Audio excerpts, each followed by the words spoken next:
I mean, they're just talking to other teams that have played them, say their pitching's really good. Coach, you're hitting, obviously, 6 guys over 300 right now, but really Franklin's not far behind. Just looking at the depth and what it's provided this year. Well, you know, being a threat at the bottom of the order, and this is what we've gotten. Even Nesbitt hitting in the 7 hole, and Franklin 9 and Opitz in the 8. They've gotten a lot of big hits for us. They've even had some games where they've done all the damage. So we all know that the top of the order is feared. They've got to work through those first 6 guys that all have good numbers, are going to hit the ball out of the park, and it's been a key to our offense knowing that we can score at the end of that lineup, and that's what's really kind of thrown us over the top and helped propel us into the top of the league. Dave, I think at the beginning there, feeling like you weren't going to hit nearly as many home runs, you'd be more speed oriented, but you have hit a lot of home runs. How surprised were you, and just what do you think the key to that? Well, we kind of sat back in the fall and looked at it and really thought that, Ezel's going to hit 7 or 8, maybe. Then you go to Martin. We figured he'd hit at least 10, and Fletcher would hit 10. Kerstad would hit 10.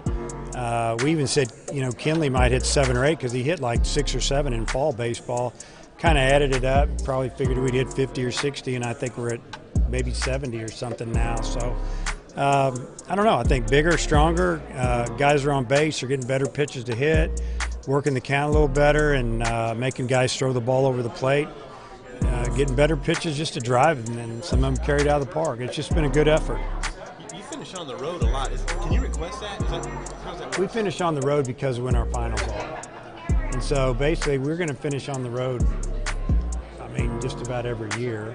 I know next year I've already seen it, we finish at Tennessee. But next year's schedule is interesting because we open on the road and finish on the road. I didn't complain because you can say I don't like that schedule. To me, it's all what it is. That means that somewhere in there we're going to be playing back-to-back series at home at least once. So, yeah, that's kind of... Welcome in. It's Pat Jenkins, and it's On the Hill with Pat Jenkins Sports Talk Radio, coming to you each and every day here live on KDSJ. And we've got a very exciting, very special show. As 1:30, we're going to be joined by the head hog, Mike Neighbors. He's going to come on, and we're going to talk all SEC, in particular, the Lady Razorbacks. Is they're one of the trending programs in the college women's basketball. We'll find out just where the program's headed after year 2 and the expectation level on the Hill with the Lady Razorbacks. Real interesting. I want to bring in real quick my co-host, Demigod, but when he's on here, he's the home guy. What's going on, my man? Not much, just chilling. You always chilling. That's all you do. Is just chill. Every day. Mike Neighbors coming up. What are some things you could be interested in to hear from the head hog? Just really excited for Mike Neighbors. We were one of his first interviews when he got here Arkansas, and that was about 2 years ago, if I'm not mistaken. So it's really just good to touch bases, really see him again, and just see how much he's grown, and really see how the early philosophies that he was talking about how he wanted to actually build the Lady Razorbacks is really coming to fruition. And I think that's a beautiful thing when you can kind of see the future and you can tell guys, this is my vision, and these are some of the things that I want to do once I get in my stint here at the University of Arkansas. And I think he's doing an excellent job. I think he's ahead of the curve as far as the timetable you would think he would achieve the success that he's had. And I think the sky's the limit for this Lady Razorbacks. Oh, absolutely. You just look into next year, already a lot of the excitement that this program has created in year 2 under Coach Neighbors. When you look at Coach Neighbors, it's something that I'm not surprised with Coach Neighbors and his personality, the way that he connects with people in general. And I've been out on the circuit quite a bit and seen had the privilege of seeing how AAU coaches, respond to Coach Neighbors. It's something to be seen and very impressive. But looking forward to having Coach on. Want to also make a note, junior defensive tackle Briston Guidry has decided to retire from collegiate football here at the University of Arkansas due to just a lot of medical issues. And I want to send out my congratulations. Great time here covering Briston, and I know, there's not going to be any problem with Briston having success with life after football because, this guy's a first-class young man. I've had the privilege while he was being recruited at the University of Arkansas, having him on my show quite a bit, and just was always a pleasure to talk to. But I'm pretty sure, he's going to do fine. But I want to just wish him all the best. And with that being said, Demetrius, does that hurt the defensive line? Because we've always talked about the defensive line this year being the strength of this football team. With that basically being so much maturity, seniors and juniors organized, how does this affect the rotation, if any at all, having Briston retire out? Yeah, I'll be wrong if I said it wasn't a loss because I think Briston, added a sense of emotion to his play. Right. He was that guy that, when you came in the locker room, he was, just full of joy. Gave a lot of energy, amped a lot of guys up, and really had a high motor. That was one of the things I'm sorry to hear about that he was injured because he did some great things throughout the year. It's just he couldn't be consistent with it just due to the injuries. Right. But honestly, just me speaking with the depth, I think it just opens the opportunity for the younger guys.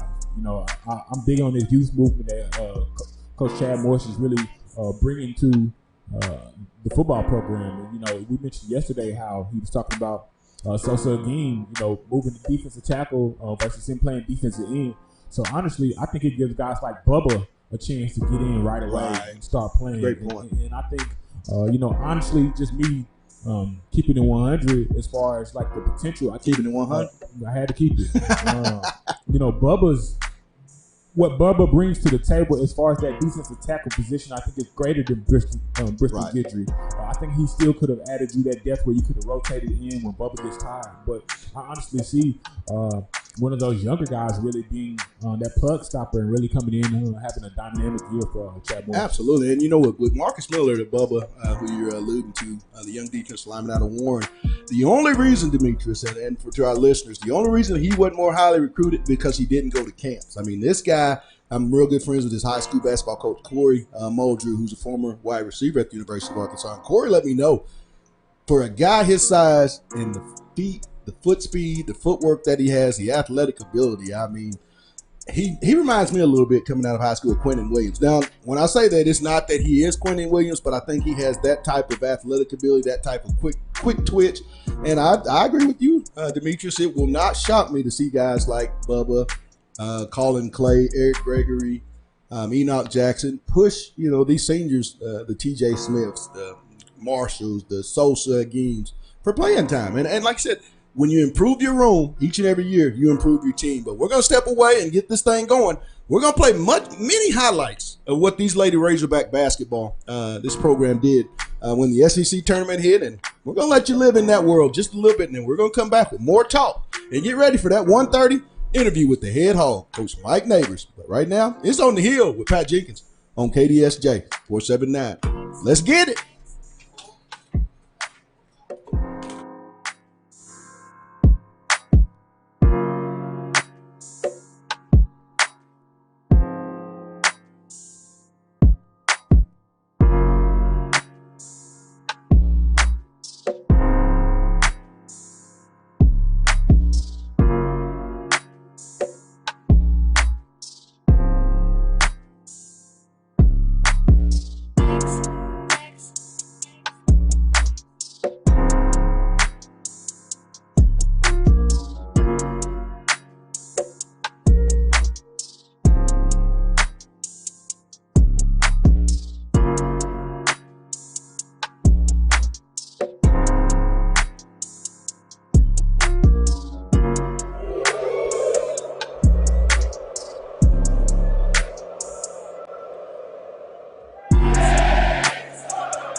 Welcome back. It's our Thursday edition of On the Hill with Pat Jenkins Sports Talk Radio. Man, the week's just flying by, isn't it, Demetrius? I mean, this is just crazy. No, it's Wednesday. I'm that far. I mean, really? Look, bro, you made me have to check the calendar. Yeah, I saw you checking the calendar. I did that's. I mean, just goes to show how busy, how things are flowing, and it could have just been a little bit of the age thing because I'm a day ahead. Unbelievable. But I guess I'm just so excited, how the show's going to play out. Having Coach Mike Neighbors on to talk women's basketball. And that's going to be the main topic today. If you want to call in with any topics that you might want to talk about, football, men's basketball. Arkansas just recently, so a few hours ago, received a commitment from Connor Vanover, former high school in-state basketball player from Baptist, Little Rock Baptist High School, 7'3", great shooter, Demetrius. I think that's one of the things that he's going to bring to this program. At 7'3", you can't coach that. He's going to be a rim protector, but watching Connor through the years growing up, I've had the privilege of officiating a few of his games, and the young man's a shooter. I mean, make no mistake about that. But I want to ask you real quick, Demetrius, when you have someone 7'3", a rim protector, Arkansas is not very used to having those big guys in the paint. Talk about Coach Musselman. Now, you get two transfers in. You've been here a little over a month on the job. Have had multiple young men take visits here from Thursday to yesterday. I believe 4 or 5 young men have made their way to campus. Talk about just the progress and, is he getting his message across as far as branding his program, in your opinion? I don't think he's really made the impact that he really sees for Arkansas yet. I think he's with the short amount of time that he came in. Go ahead. I think we have a call. Hey, welcome on the hill. Who we got?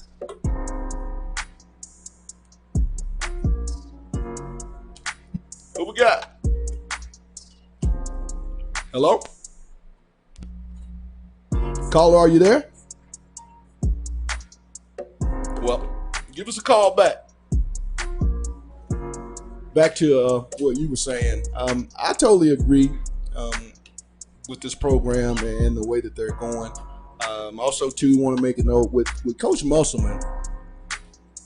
To be able to get the young men to, guys that you need so quickly in this program is something that I really am surprised about. Can't believe that he's able to do it. I mean, you always heard that he had a great track record with getting grad transfers, and that's something that, hold on, we got another caller, I believe. This is Pat. You're on the hill. Who we got? What's going on, Si? Where you calling from?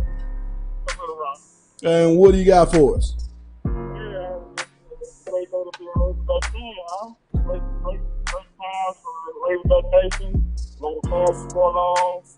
After years of turmoil and disappointment, I like him to catch up. I heard that you have Coach Neighbors coming on the show today.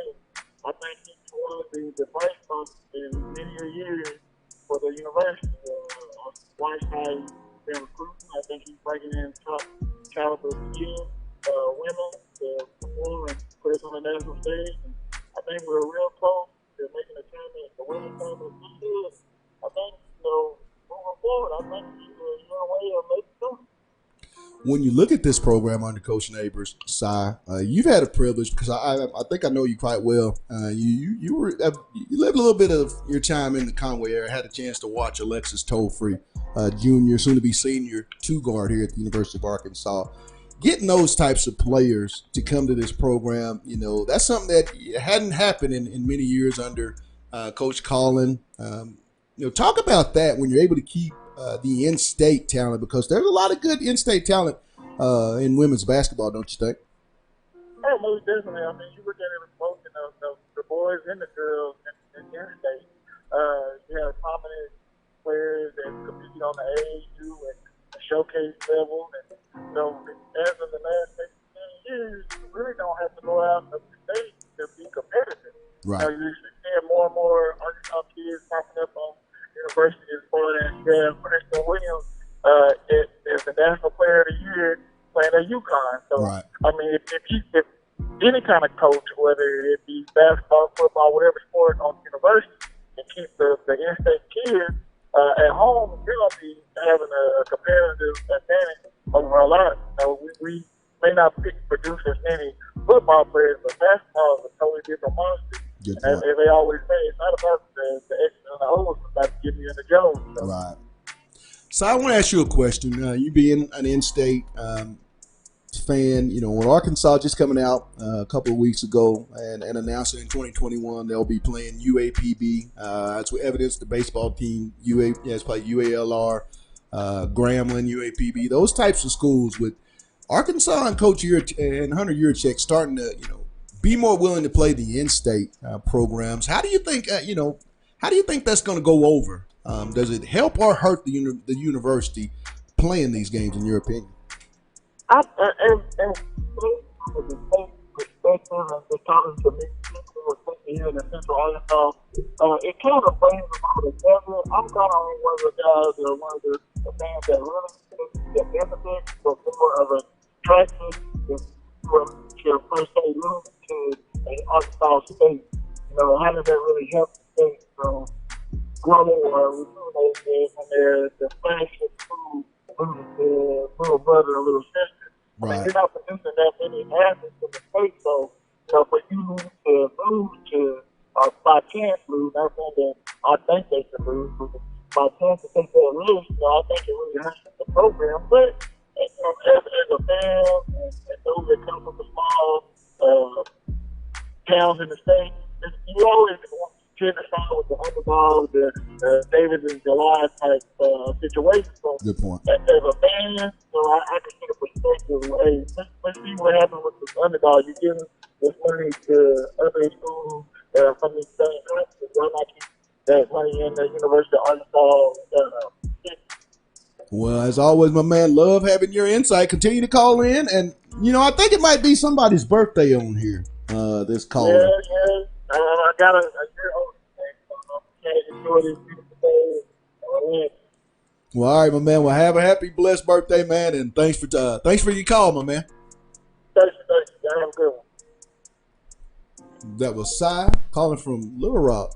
Cy always calls with great points, Demetrius. I mean, some of the stuff that he, puts out in front of us, they're just good topics.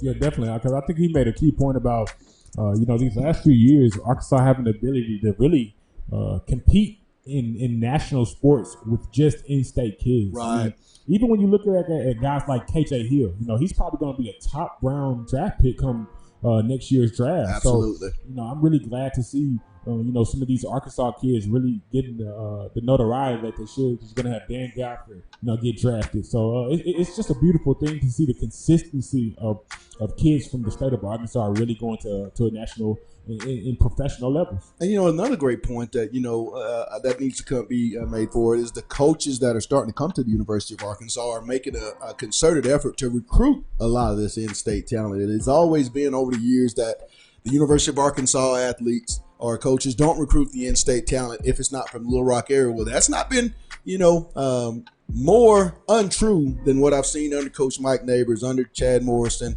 what I potentially think I'm going to see under Eric Musselman. You look at Dave Van Horn; he's a statewide recruit. He doesn't just particularly hone in. There's been a lot of kids from Fayetteville High play at the in the baseball program over the last 7 to 8 years. So you have to emphasize your home state. When you do that, and you can get the best to stay in state, you're going to give yourself a chance to win, because the in-state kids, I don't care what state it is, they're going to play a little extra hard for that institution. But we're going to take a quick break and continue on with what Lady Razorbacks started when they hit that SEC tournament. And then next up, it's the head hog, Mike Neighbors. It's on the hill with Pat Jenkins on KDSJ 479. Let's get it. Who has really turned up her game and then follows with the bucket. A terrific start for the Aggies. Kayla Wells with the three. Down Main Street, down the middle of the floor. Today, A&M's taken that away. Johnson was absolutely surrounded by arms. Walden finally gets in their second one.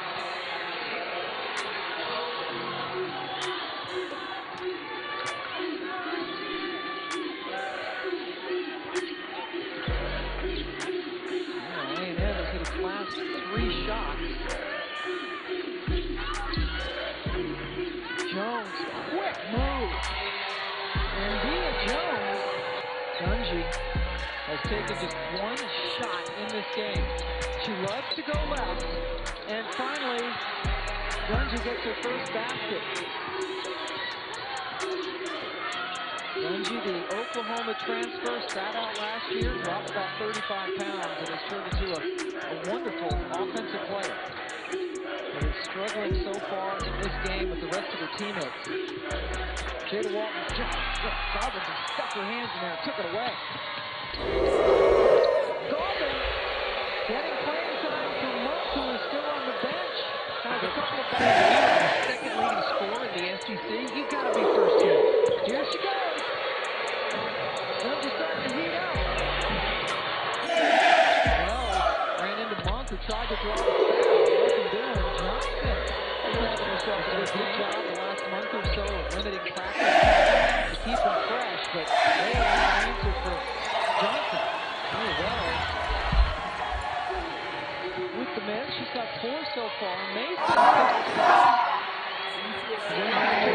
defense by Johnson to pull her off with the pass. And it's only the second of the game. We haven't had it down here yet. We got it down.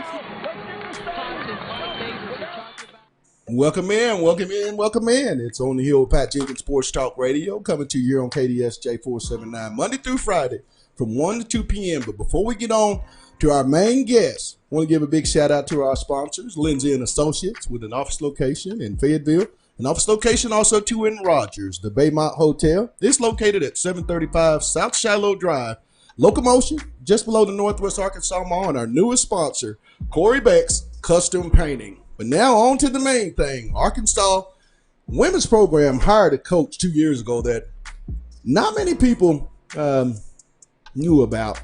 I did, but if you're not from the state of Arkansas, it was something I think you had some little hesitation about. But after year 2, that's all gone, and he's made a name for himself as the head hog. So we're going to welcome him in. Mike Neighbors. Mike, welcome to the Hill, my buddy. Thanks, Pat. What's up, man? Oh, everything's good. I mean, I want to talk to you. You're coming off the end of the year run that Lady Razorbacks made. Talk about, how much momentum have you guys taken from that into the offseason? You can just tell by the way kids are walking around town. They're having to be stopped by fans. For about a year and a half, was able to eat about wherever I wanted, and nobody stopped me and said anything. Now everybody wants to know what's happening, what's going on next year, recruiting, who we're bringing in, when can we get ready to hang championship banners. So the momentum's intense. It's a little bit unexpected. We thought we might have to be in year 3 or 4 before we had it, but here we are going into year 3, and it's here, and we're trying to embrace it the best we can. When you talk about it, came a little early. You also had this same kind of similar situation at Washington. I believe you guys made the WNIT in year 2 there. Same thing here at Arkansas. Talk about that, Coach, and just what is the plan, and how has it been? How have you been able to do it so quickly at 2 institutions? Well, we got the right people in the locker room. That's the right people is always the key to it. The right kids stayed. We had a short bench and an empty locker room when we first got here, but the right kids stayed. The Bailey Zimmermans, the Jalen Masons, the Kiara Williams, those kids stuck with us. And then we were able to add a few pieces along the way, and we got the right people in there at the right time. Doesn't matter what your X's and O's are or your plans or your practice schedules. If you don't have the right people doing it, you're not going to stand a chance. So the fact that we were able to get into the NIT and be considered as a potential NCAA team this year certainly is an indicator that we were ahead. Without players, coaches, marketing people behind you, all those things have to line up. And we've been fortunate to know what the blueprint looks like. It worked at Washington, and it's going to work here as well. Because we do have, I think, the right people in every single spot that matters to a program. When you look at social media nowadays, Coach, it's so important to collegiate programs. I had a chance to follow you quite well, and you did an amazing job promoting your program at Washington through social media. How important is that to you as a head coach to use that outlet for recruiting purposes? Well, it's how kids are getting their information these days. They're checking those websites, their social media sites for images, for videos, for behind-the-scenes look. And if you're not giving them to you about your program, they're getting them about other programs. You've got to have somebody passionate about it. We were fortunate to have Pauline Love on our staff, who does such a great job with our YouTube channels and our social media on Facebook and Instagram, and probably some I don't even know about that. There's probably some names out there I'm not aware of, but it's just, again, getting the right person. And Pauline's great at it. She's passionate about it. And it brands what you're doing. It gets that information to the people that need it, whether it's a recruit, a booster, a casual fan, media members. It's about engagement for our teams and our programs, and I think that's the best way we can engage people who want to know about us and see what's going on. It's been invaluable, but it's always been because what we said first, we had the right person doing it. If Pauline's not passionate about it, then the product comes off like everybody else's, and I think she does a super job of making sure ours is different. Talking with head hog Mike Neighbors here on the Hill Packaging Sports Talk Radio. I want to talk to you about the roster, Mike. Okay. Quite the talent coming back. Chelsea Dungy, the all-everything SEC, soon to be junior, will be returning. You're about to add a very special player in Amber Ramirez, former All-American, McDonald's All-American, I should say. Talk about, adding the roster. You're going to add Marquisha and Destiny O'Board, those types of players. Talk about just the playing time and how competitive will practices be once you guys get back in the fall. It's going to be exciting. We return, 5 of our top 6 scorers and 6 of our top 6 rebounders. So expectations will be high. Practices will be intense. It's going to be hard on us coaches to determine playing time, but that makes us that much better. You add Ramirez, who, has been here for a full year. So it's not really like the team's being added to her. They know what she's capable of. Right. They've seen her do it in practice. It'll be the fans that get a chance to see it for the first time. I'll tell you the other thing our kids know. They've now got 2 years of evidence that I'm pretty much going to stick with lineups in year. You earn your time during the summer and preseason. Right. So kids will be coming back in the best shape of their lives. They'll have been in the gym because they know that from August to the beginning of September and October, that's when I pretty much determine, along with our other coaches, our lineups. And I'm not big about changing them. I will stick through a kid through a shooting slump or a hot streak. But when they get here back on campus for summer school and then back again when the fall semester rolls around, there's going to be intense competition at every position. There's nothing guaranteed. And Chelsea knows that too. She can go represent our country in USA basketball and do what she wants, but if she doesn't earn it out here in the practice gym in those months, she knows that that's not guaranteed playing time. So I'm looking forward to it. It will be intense. That creates lots of cool moments for us as coaches, and I certainly can't wait to get them started.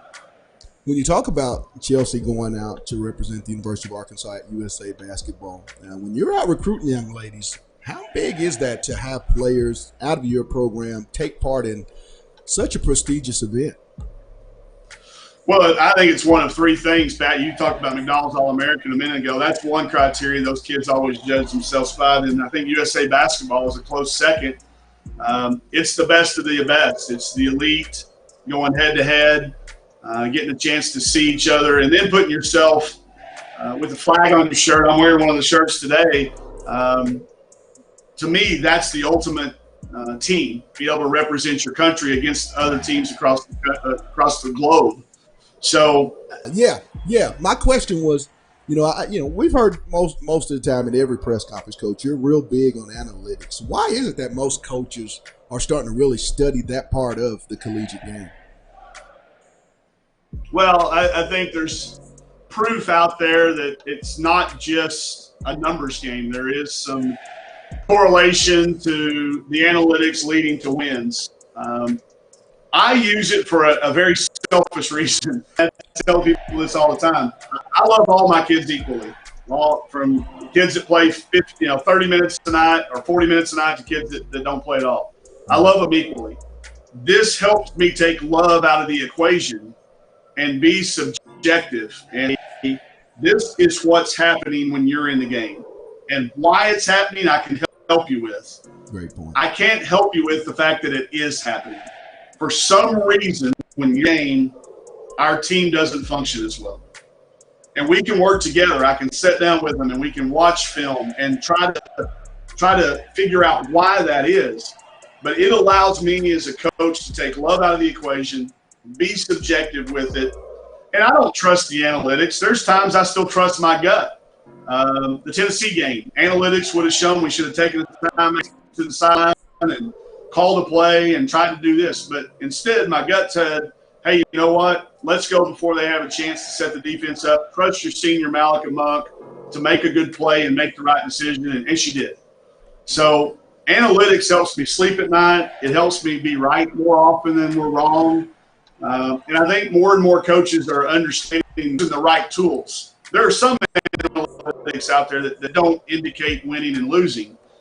But to get to the ones that do, I think that's why you see more coaches starting to at least use them as a resource and then decide for themselves how much they're going to use them. But I'm going to use them a lot because it helps me sleep at night. It helps me love my kids equally. And I do think in time it helps us peak at the right time and have our best lineups on the floor for the most minutes. Talking with head women's Arkansas Razorback coach Mike Neighbors here on the Hill with Pat Jenkins Sports Talk Radio. And we got about a minute and a half, Coach, left. But my last question to you, you play in the toughest conference in all of college basketball, with that being the SEC. What would be your message if there's a young lady or prospective recruit watching this show? What would you say about why Fayetteville would be a great destination? Well, when you look around at the opportunities that are going to happen after your 4 years, there's a reason Fayetteville's been voted the best city in the SEC for a number of years in a row now because of the number of people you're going to meet after college. And you can play against the best during college. It's going to take you to compete against the best while you're here and then have you prepared to compete against the best after you get that degree. So that separates us from every other school. We've all got cool facilities. We've all got uniforms. We all fly charter planes. But the thing that separates us is the people you're going to meet during your 4 to 5 years on this campus. They're going to affect the next 40 or 50 years that you have to live your life after the basketball goes flat. So we can compete on the floor, we can compete off the floor, and we can prepare you. I can sell it, Pat, because I graduated from here. I went to school here. Right. I went to school here for 7 years. You know, everybody says, oh, you went for 7 years. Did you get your master's? And I said, no. I just really like college. It helped me when I got to Seattle and had to compete against those people. I was prepared, and I know that Arkansas can get kids ready for what they want to do the rest of their life.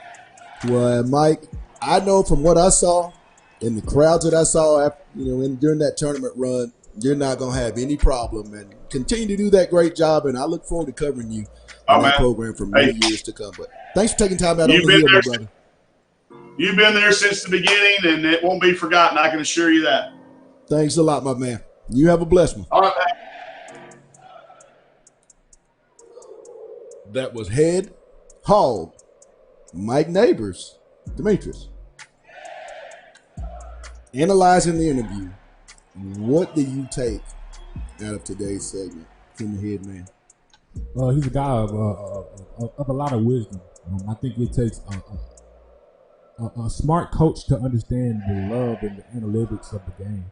And I think, he made me want to really apply that to my game because I have aspirations of being a future coach. And it does separate feelings versus what's really going on, because a lot of times you build such a good relationship with people and you feel entitled to really help them out because you're so much connected to them versus another player.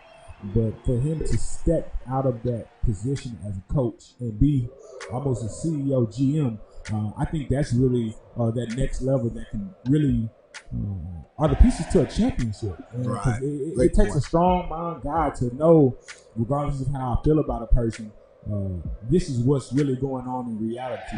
And it takes a strong-minded person to really separate mental from emotional. And I think Mike Neighbors is on a great track. I think, like I said before, I think he's ahead of schedule. I think the sky's the limit. I think he's steady adding pieces behind the scenes that a lot of people don't know about that can really even exponentiate his growth even more. I think with his player success and the team success, man, nothing but success will come from it. Well, we sure loved having him, and I agree with you. The program's only going to continue to trend upward, as I think all programs here at the University of Arkansas are about to trend upward under Coach Musselman.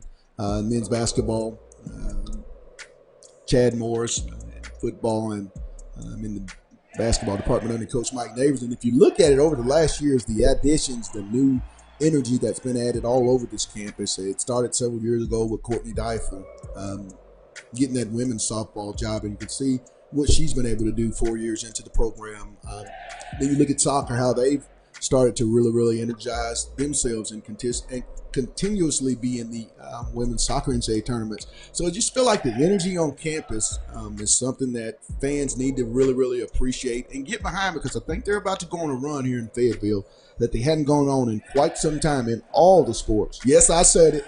I really feel like this Razorback athletic program, both in the men's and women's departments, are about to really embark on a very successful period of athletics in this university's time. But we're also going to finish this thing up, and we're going to give a big shout out and thank you to our guest, head women's basketball coach Mike Neighbors, taking time out to just give us a little piece of what's going on in the girls basketball world. Also, too, I want to give a shout-out to my producer, Demetrius. They call him Demigod, but he's the home guy on this show. And to our sponsors, Lindsay & Associates, with an office location in Fayetteville, an office location also, too, in Rogers. The Baymont Hotel, located at 735 South Shiloh Drive, and Locomotion, just below the Northwest Arkansas Mall. And lastly, our newest sponsor, Corey Beck's Custom Painting. Also want to give a shout-out to our caller, Cy from Little Rock. Great point. Keep them calling for all of you all. From me, from Demetrius, to you all. It's On the Hill with Pat Jenkins on KDSJ 479. You guys have a blessed one. Let's get it.